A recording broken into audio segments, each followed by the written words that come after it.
Prefer to listen on the go? Find the audio version of Katie Prentiss' Sunshine Soul wherever you get your podcasts. I'm Katie Prentiss, and this is Sunshine Soul. I remember flying out of Portland one gray morning. It had been raining for days. That kind of heavy, wet Pacific Northwest gray that just seeps into your bones. I had the window seat on the plane like always, and as we ascended, I watched the droplets race across the glass.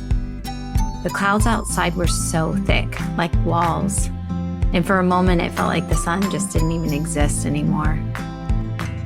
And then we broke through, probably my favorite moment. The clouds fell away, and there it was, blue sky, bright light, the sun just sitting there like it had been the whole time. And it hit me in that moment. The sun is always shining, even when we can't see it. Here at Sunshine Soul, we hope, we heal, and we love despite the clouds. We remember that there's light ahead. Welcome to Sunshine Soul. Let's keep looking for the light together.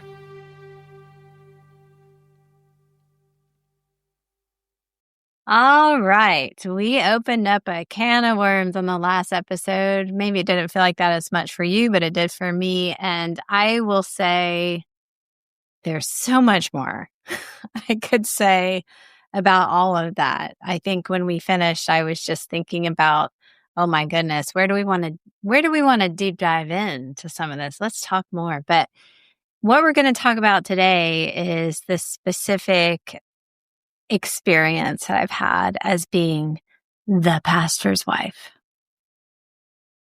Episode 6, The Pastor's Wife. Being married to a minister is such an interesting aspect to it.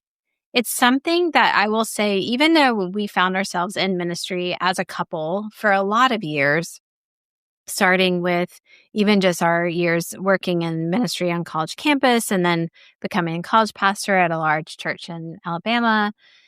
We also worked as an associate pastor in California. I don't think I ever really felt like a pastor's wife, so to speak, until we moved to Portland.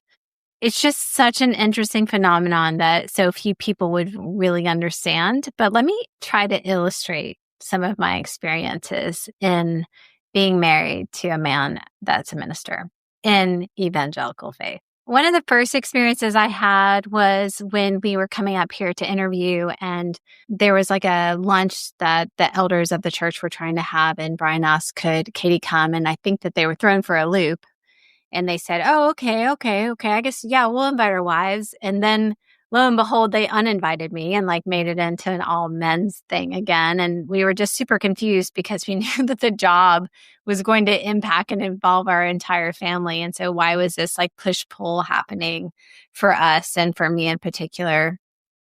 I wasn't invited to the table. And yet when we got the job, one of the first questions I got from the administrator was, would you like an email address for the church email? And I was like, why would I want an email address? And he was like, I don't know. I mean, just if you wanted to have like an address with the church. And I'm like, well, are you giving me a paycheck?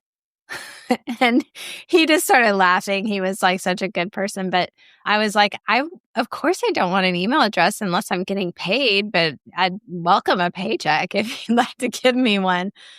During our interview, I remember being okay, let me circle back.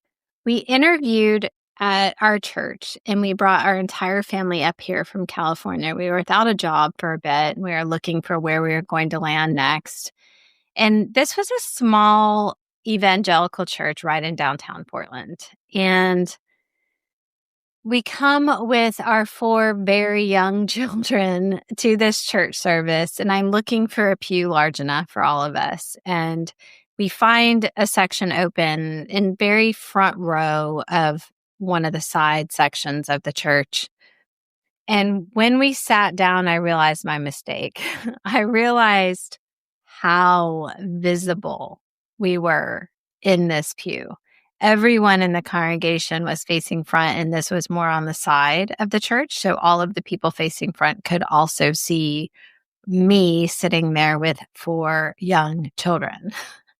And I remember Brian being up there giving one of his first sermons at this church and thinking, like, how am I going to, like, keep my children calm? The church that we had attended in California had this really robust, fun children's program where the kids didn't really have to sit there during the service for a large portion of it anyway. And they didn't have to sit still, and they had more age-appropriate activities for them to do. And at this church, that wasn't the case. They were right there with me. And right in the middle of Brian's sermon, one of my kids, I won't name him, but one of my kids gets up from the very end of the pew and just stands up and walks to me at the end of the pew and whispers directly in my face, "Can I go to the bathroom?" Really loud. And I'm like, "Please go sit down." "Can I go to the bathroom?" And I'm like, oh my gosh, everybody's staring, whatever. I'm like, okay, go.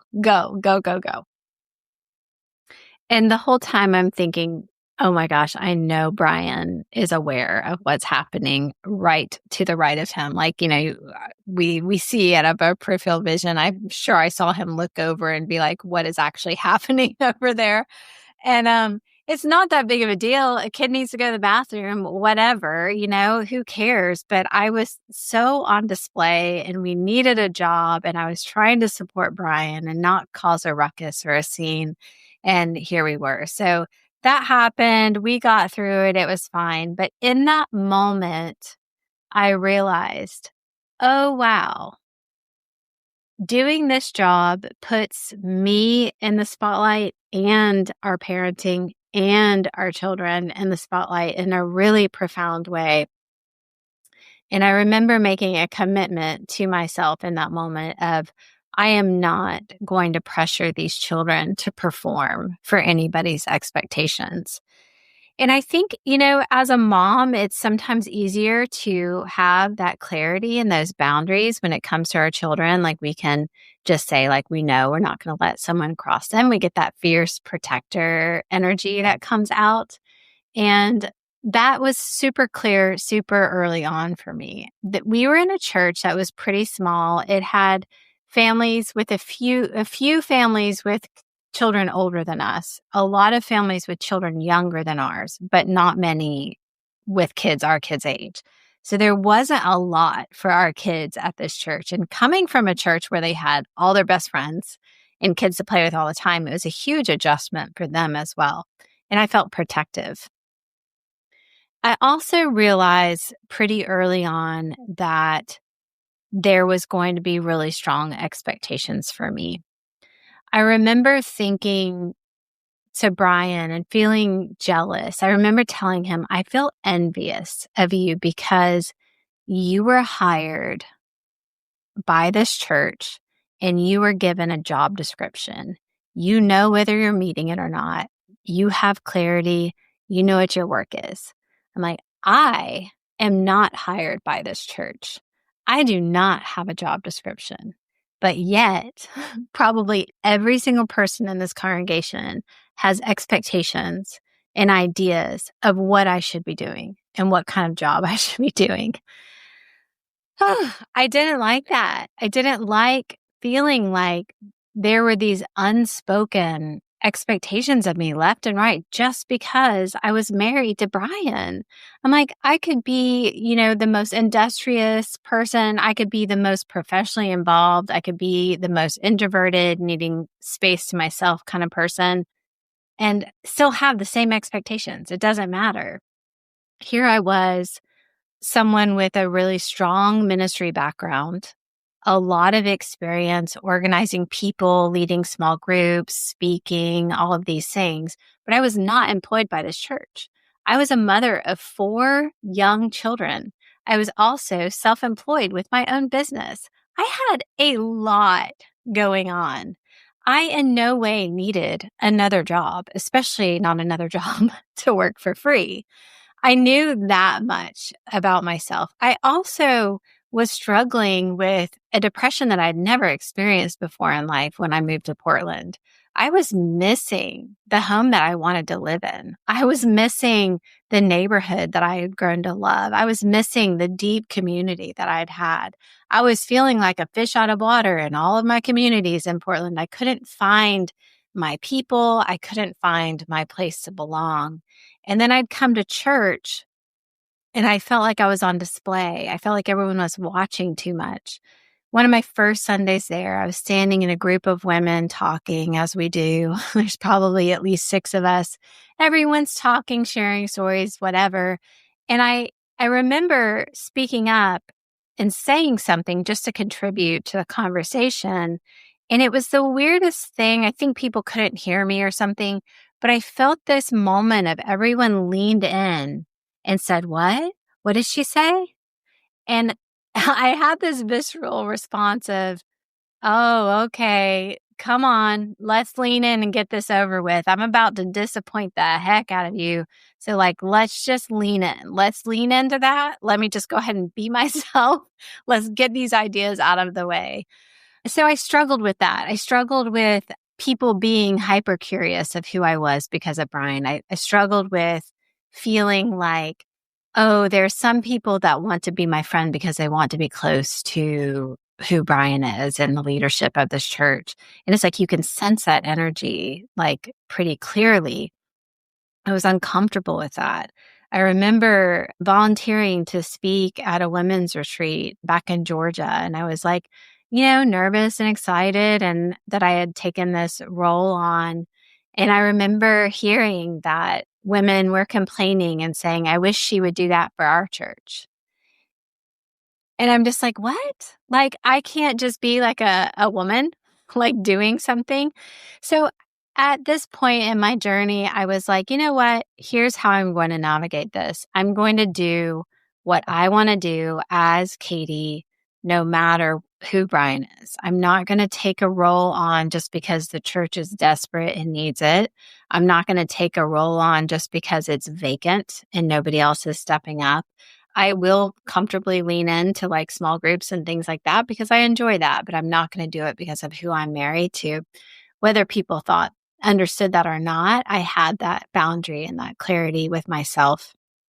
And there are times where you have to let like those positions linger. I realized, there's probably a reason why there's a stereotype about pastors' wives playing the piano or pastors' wives leading the children's ministry. And it's probably because nobody else would do it.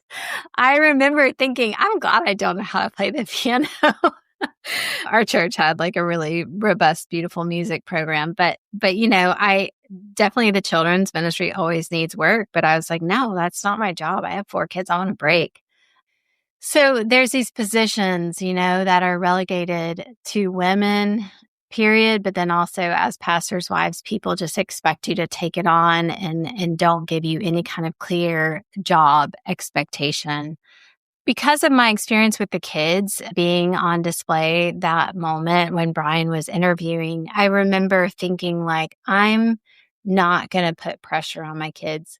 I had grown up in this faith, in this evangelical faith, like starting in Birmingham, this church that we worked in. I felt also like I didn't fit in there. I struggled with feeling like I fit in the South, period, because my family was originally from Ohio, and there's such this like old heritage that exists in the South, and there is like a air of exclusion to people that move there from other places.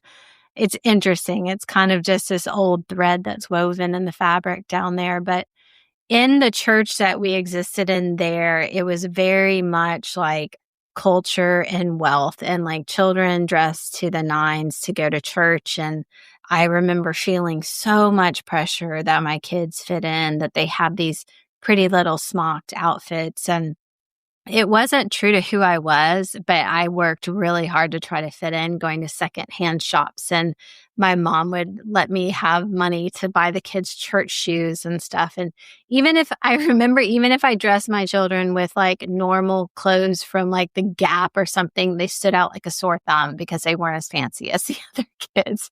It was crazy. But here we are, we're moving from California to Oregon.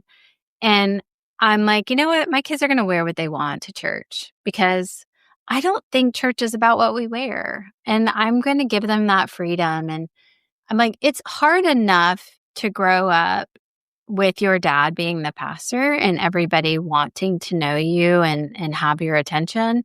But that much more if you have pressure from like me or your dad to behave a certain way and dress a certain way and respond a certain way just because you're trying to jump through those hoops or please people. I want my kids to be kind. I want my kids to be curious. I want my kids to be respectful. I'm not negotiating any of those things, but I'm not also jumping through a hoop to make them be performative because we're in this church situation. So we spent a lot of time trying to figure out how to help our kids have community in this church without like other kids their age being there. We brought a lot of their friends to church with them. My kids are dressing in their t-shirts or whatever they're wearing on a normal day-to-day basis. They might have dyed hair. They might have painted nails. They'd come in with their friends. They'd bring their skateboards and stick them under their pew. I think that they have good experiences from those years. And I really am glad that I had the wherewithal to be protective about our expectations and what they needed to do while they were there. But still, I'm feeling judgment. I'm still feeling like, I remember one time we were playing Katy Perry, oh my gosh, on the radio in our car in the church parking lot. And somebody made a judgment about, oh my God, I would never let my kids listen to that. I can't believe they're listening to that. And I'm like, you know what? We've got to let some steam off. Who cares? And so I was like beyond, I'm married to Brian. I'm without this job description, but still in this world of expectations. I'm also trying to parent and let my kids grow up and have questions and less pressure.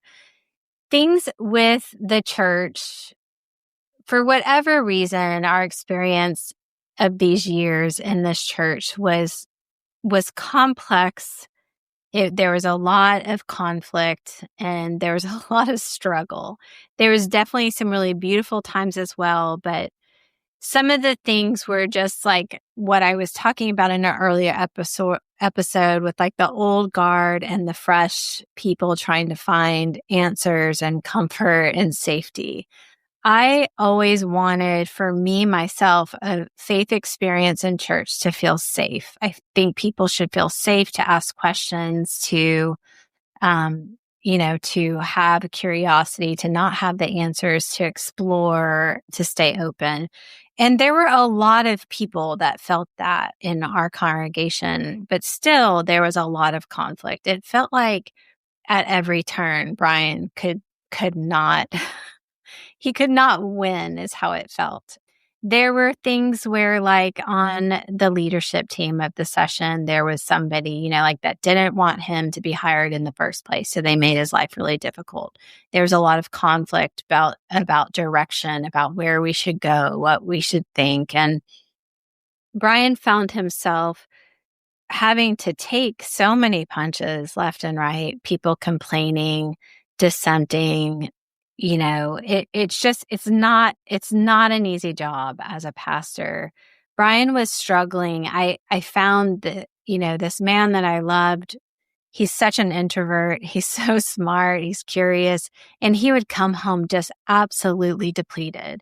He would find like, he ended up like choosing to drink to have an escape and to have like a moment of ease in his day. And that became more and more ingrained. And ironically, in our particular evangelical culture, drinking is like super celebrated in I would say a very unhealthy way. A lot of the men that are in leadership will get together and just get super drunk while having meetings and stuff. And this was happening in his world as well. It was some sort of permission. And I feel like it was a Band-Aid and a safety net for him to like take the edge off. He'd go to meetings where he knew he was going to have really, really hard conversations, but there was also alcohol available. So he could dive in and ease the conversation and the confrontation with that. It was a lot. My job at that point became even more focused on him. I'm like, if I can support him and help him like feel comfort and ease at home for him to be able to go out and help people in this congregation. It's so fascinating to me to watch one person hold so much. You have this person who is trained in theology, not business, and not therapy. These pastors are asked to do so much. And especially in smaller congregations, there's less support. So Brian would be holding people's deepest pain, their darkest secrets, their horrible trauma, crisis. You can imagine, like you don't have to dig far at all into anyone's life that you know to realize there's real, true suffering and difficulty happening. And we're holding these things with so much compassion and love and care and trying to hold families up and couples and individuals up who are just devastated by things in their lives. Meanwhile, on the other side, you have somebody saying, you said the wrong thing. You said something that's not true. You don't hold the line. You don't cast enough vision. You're not this. You're not that. And, it's really a lot for someone to hold. But as a pastor's wife, I'm also trying to hold him and support our kids and create this like safety net for just our family to be together. There was this one time during conflict where one of the men on the session, which is the elder board of our church, wrote, I think it was a 10-page letter of all the things that Brian had done and was doing wrong. And we both were like, 10 pages? Like, oh my God. And we laughed. And Brian is so funny. He was like, he's reading. He's like, God, I don't even like myself either. Like, he's just reading and like, yeah, I don't like me. No, like I vote me out. Like, boo on me. But that is the kind of thing that we're sustaining. Like, that is the kind of stuff that we're dealing with. Like, he'd come home and our conversations were turning entirely into church.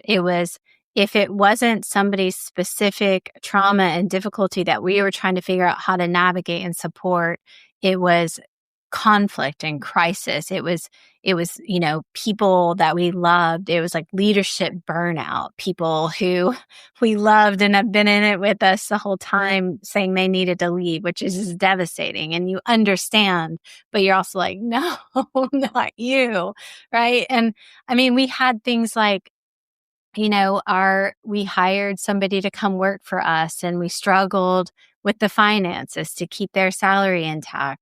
We gave up our retirement fund personally to support their salary. Like, these are the things that are unseen. They're hidden. We gave up parts of our salary to sustain them. And then when we figured when the church could no longer sustain their salary, they left and took half the congregation with them to start their own church. Whatever. All is fair in love and war, I guess. Like, now I don't care. But at that point, it's incredibly hurtful. It's like, oh my gosh. And I know that they felt hurt too. It's just, it's really complex and layered. Again, it's a business with no HR. It's a business with no business training. It's complicated. There were times in our lives where our values, like I shared before, my questions, my understanding of what I believe were expanding. I knew that there were people constantly being targeted and attacked by evangelicals in the church that should be protected and cared for. They were the marginalized among us. They were the people that like, there's no reason why we can't advocate for these things. But in our church, it was so specific. The rules that you had to say, the capital T truths that you had to say you believed, especially for Brian, well, really only for Brian, ironically, he had to say that he believed these things and didn't have any doubts about them, which is kind of ludicrous for a human being to like even say that, because we're all evolving and changing and curious. I mean, what is faith if it's not like taking a leap towards something we think? It's not science, you know? So Brian is ascribing to all these things and being held to a really high standard of what he's supposed to believe. I, meanwhile, am not. However, if I dissent or if I say anything against what he is supposed to believe, it causes trouble for him. He has enough trouble. You can see how it gets like really layered and complex, and how it feels like as a pastor's wife, your life might become smaller and contracted because there's not as much safety for you. There's not enough freedom for you. Even more so for Brian. I always grieved the fact that he couldn't explore his curiosity in a public way. He couldn't explore his intellect in a public way in this position because he would be crucified for it. And he was often. Often if he just even asked a question, it would raise all sorts of conflict for him. I think it was when gay marriage first became legal, Brian said in our congregation, I think he said something along the lines of, some of us are really happy today. Some of us might be confused, something along those lines. It did not go over well. There was people that left our congregation because he wouldn't say clearly that he was against gay marriage. Well, he wasn't, but he couldn't say that. And so there's so many things in our past like this that we had to hold closely. This is the way I think of it. Everyone gets super critical when people don't just like jump ship or like change direction. But when you are driving a cruise ship, it takes a really long time to turn that ship to a different direction. If you're in a motorboat by yourself, you can flip it around. But when you are the captain of a ship, it takes a minute to turn direction. And that's how it felt. It's like we can have patience and we can evolve. Eventually, Brian was able to get our church to change denominations. That was much more open and reflective of our values. And yet again, even in that, we lost so many people because there's just these fine lines, these capital T truths that people would not negotiate about. And it's really sad to me that we get so divisive, that we get so polarized when really we probably agree on so much in our lives. There was a church. There's a very culty church in Moscow, Idaho, that a lot of members that came to our church as what I would call refugees who were trying to heal from just the toxic culture, the black and white, the attacking nature of people who, question or say they believe different things. There was a point after that incident in our church where that pastor wrote a couple different blog posts about Brian specifically. So now he's like getting publicly criticized by different people in evangelicalism.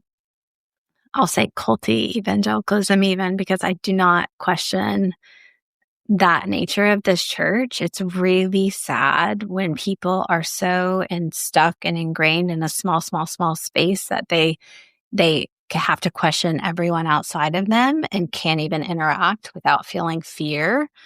But anyways, they wrote a blog post and we were talking about it. Brian and I were talking about it together. And of course our kids caught wind, and our daughter was like, wait, what does it say? And we tried to like soften it. We're like, oh, this man was just saying some negative things about your dad. And she went upstairs to her room and wrote this pastor a letter that still makes us giggle to this day. She starts it with, "Dear poopy, poopy, poopy, bad man, this guy."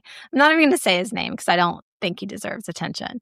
But it's still so funny to this day because I think that it shows not only the tension and conflict that we were dealing with as a couple, but also as a family, and how our kids, even though we think sometimes that the kids don't catch wind of it all, they do. And they feel defensive and protective, just like I do. You know, Brian was a full human being and I was a full human being. And I don't think people often give space for that. It's like they need you to be something bigger than that. And it's nearly impossible to be. I always say that, like, in all of our experiences, I choose people. I love people. I want people to feel hope and healing. That has never changed for me. I'm no longer a pastor's wife, and you have no idea how grateful I am not to have to be introduced like that. One of the things that would always make me cringe and my back just tighten up is when people would say, "This is my pastor's wife." And I'm like, why? Why can't you just say, "This is Katie. She happens to be married to my pastor." I don't know if any other marital relationship gets introduced like that. Maybe if you're the partner of the president or something like that. But it was something that was always uncomfortable for me. It was one of the last things I would say about myself. And I am so thankful that I don't have to be introduced that way, that I can just be free to be me, and that Brian can be free to be him, and that the kids can be free to be themselves. And I hope you all can find that freedom as well.